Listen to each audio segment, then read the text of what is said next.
Today, our guest on the show is very prominent here in Bridgeport. Not only will her dishes make your mouth water, she continues to help those in our community with different skills, aspirations, and budgets. With over a dozen of contrasting services, she is fulfilling her mission of providing good food for all. I'd like to thank Raquel Rivera for coming to our studio today so she can share with us her various involvements and accomplishments with us. Thank you for having me. You're welcome. So, Raquel, we spoke a few minutes before we came on the show here today, and we spoke about how you're originally from New York, correct? Yeah. And that's fascinating because someone like myself wouldn't think that every time I go somewhere, I always see you there, and your name is so prominent here. You know, Chef Raquel Rivera, and you've got a great staff that's always with you, and you're always on top of things when I see you places. One would think that you're from Bridgeport because of how much involvement you have here. Could you speak a little bit about how you found your way here and all the great things you're doing here? Thank you. Totally. So I am from Brooklyn originally, and I ended up coming to Bridgeport after I had my son. He was about 7 months old, and I wanted something that was close enough to the city still, since I was doing a majority of my work there. And close enough to my family that I had moved to Hartford. So Bridgeport seemed like a nice enough destination, distance from both. And so I lived here, and it's been 7 years now. Wow. That's pretty cool. That's awesome. Yeah. I've been to the downtown farmers market, and I've seen you there. I thought you were the running the whole thing. No, I'm a part of the collaborative, which is really great. So there's 7 farmers markets here in Bridgeport, which have been fantastic. And so we all unite once a month to come up with, how do we make ourselves better? How are we getting ourselves out there? And so I'm lucky enough to be a vendor at some of those markets, like the downtown or the Black Rock Farmers Market, but also, or the Stratfield Farmers Market, but also be a part of the thinking and the collaborative in another aspect. Okay. Tell us a little bit more about yourself growing up. What was the first thing that caught your eye when it came to healthy eating, healthy lifestyle, good food, things like that? So I'm the eldest of 7 children, and I was the first one to go to college in my home. Wow.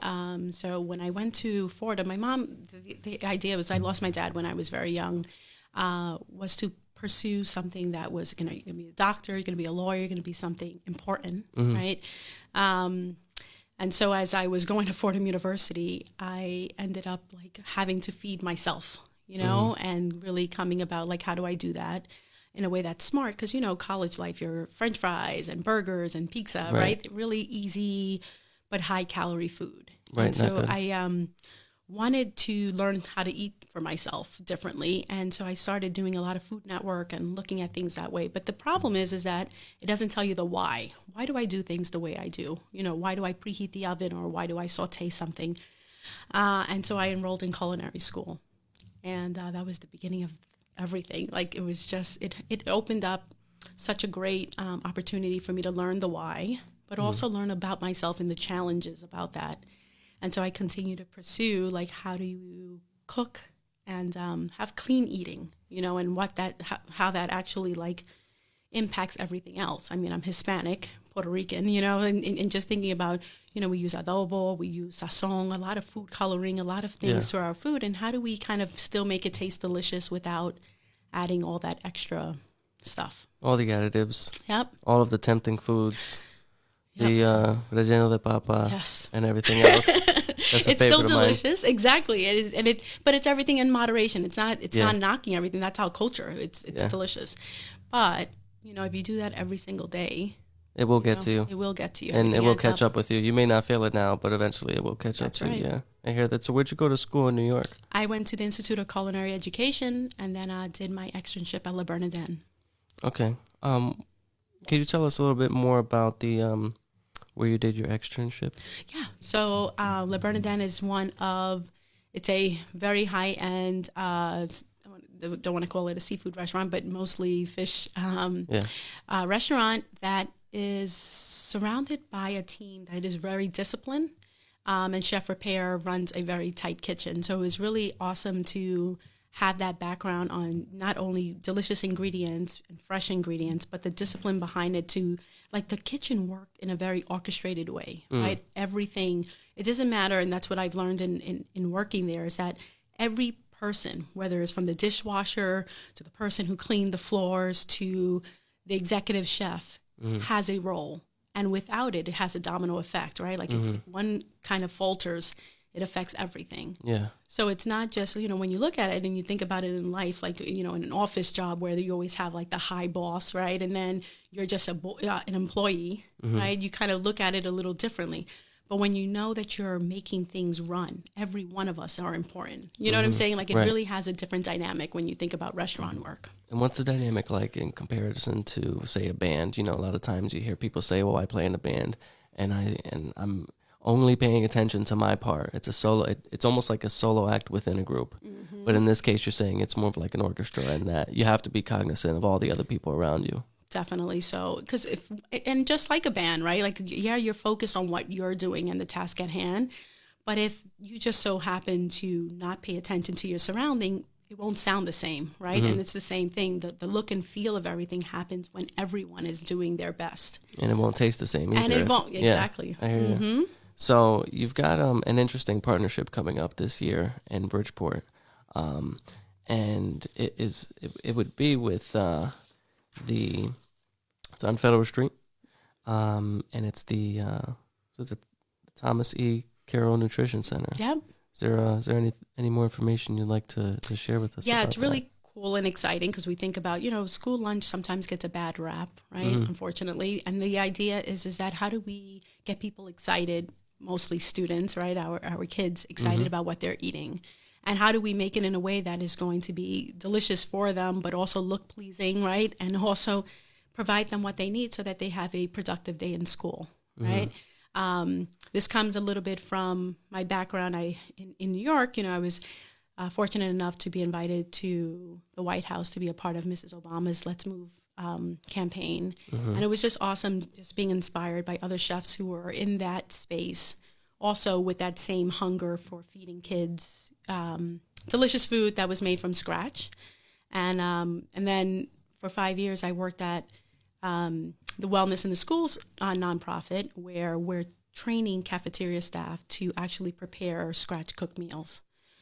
So teaming up here now in Bridgeport with the Nutrition Center, it's fantastic because it's going to allow, it's me and Chef Mona of Cook and Grow working together to do the salad bar and present recipes for their parfait. So it's small steps, but it's at least something that's going to be fresh and healthy, and adding on to the menu that's already being done and giving kids more options. Right, that's good because that will definitely help to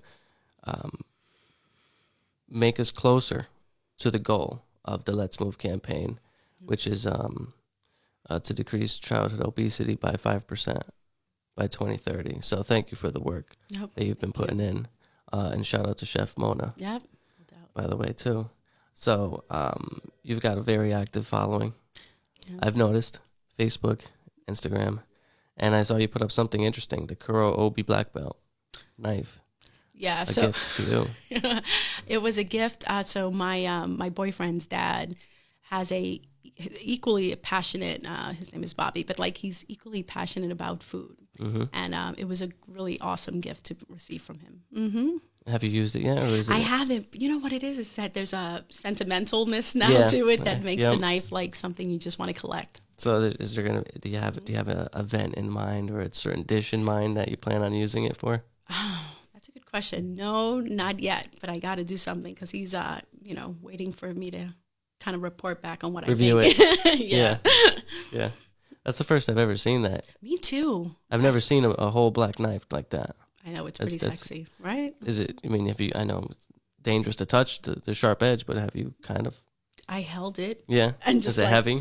It's nice. It's not. It's kind of like a global knife. There's a weight to it, but it's not overly heavy. It's nice, and it's a nice knife. Good. Well, going back to the nutrition center.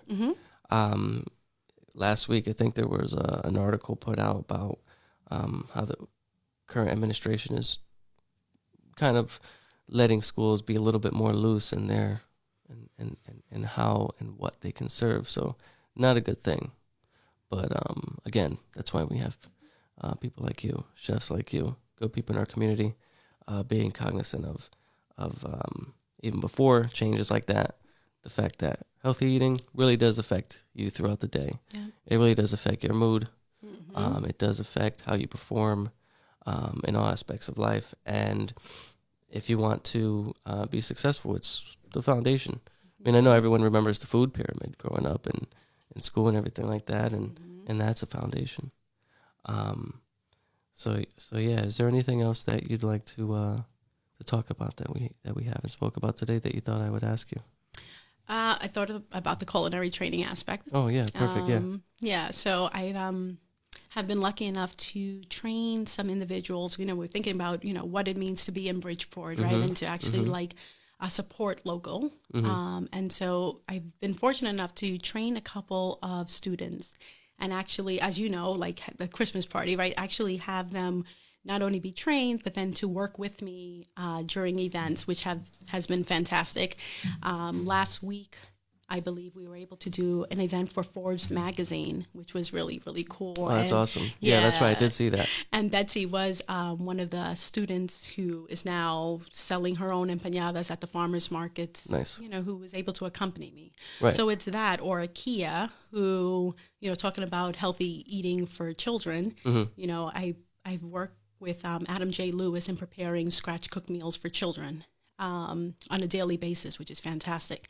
And so Akia is one of the chefs that are actually dealing with the kids on an everyday thing, taking the menu and making it her own. And it's that hands-on experience when we were thinking about what exactly is important when you're trying to get better at a task, right? You need to get out there, get your hands dirty. And so to be able to do that with so many people from Bridgeport and then see them taking off in their own business is something really special. You train a lot of people, and like you said, seeing people take off on their own, it's I'm sure it's very insightful. Yep. It's very moving. It's very inspirational. Have you ever encountered someone that has a similar story to yours that you've trained, and you've said, you don't have to mention names, but anyone that you've seen?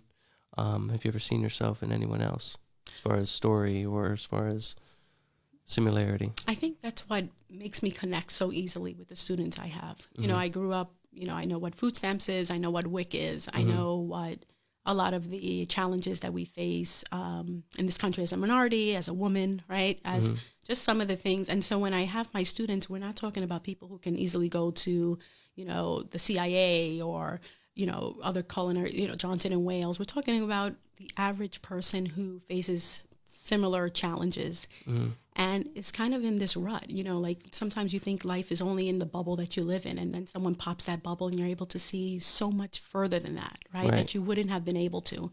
So yes, there's a part of me in all of my students, you know what I'm saying? Like it's just is. And that's the really nice thing about mentorship, right? The same way I have mentors who have seen something of me in them. Right. It replays itself. That's nice. I feel like that's what makes everything move forward. Yep. That's the heart and everything. That's right. And I remember, just to get a little personal for me, in high school, I went to Bullitt Havens, which is a tech school, and they had culinary, baking. What advice do you have for people like that, for kids like that who are thinking about taking it up as a career? Hustles, struggles. What sort of advice could you offer them? One of the biggest things is to volunteer. I think we're growing up in a society where we kind of feel like things are due to us, right? Like, and really, if we put in some sweat equity, we can get a little further. That's a good way to put it. Yeah. So I think volunteering, and it's easy. It's not going to cost you anything. And sometimes we go into something thinking that's what we really want, and then you see it for the reality that it is, and then you're like, oh, this wasn't exactly what I thought. So rather than put up money, like investing in school or doing something that way, giving yourself in for, to a restaurant or to a bakery for a couple of hours, and seeing what that's like. And people are more open to teach you that way, right? Because like that's the exchange. When they don't have to pay you. Right. Yeah, we were just talking about that in terms of internships in general. Right. I mean, that would be good. So that's awesome. So as we mentioned before, you're from New York. You're here in Bridgeport. Sometimes you don't have to be part of, grow up in Bridgeport to be claimed as a Bridgeport native, but it feels that way with you here and everything, all the great work you've been doing here. Thank you. I would have never thought. So there it is, Bridgeport Stories with Chef Raquel Rivera. We'd like to thank Chef Raquel for being on the show today. Thank you. And all the great work she's been doing in our community, partnering up with all the local nonprofits and businesses to provide and extend that knowledge that healthy eating is important, good food is important, not only for our own lives, but for the community as well. So thank you, Chef. Thank you. And this has been Bridgeport Stories.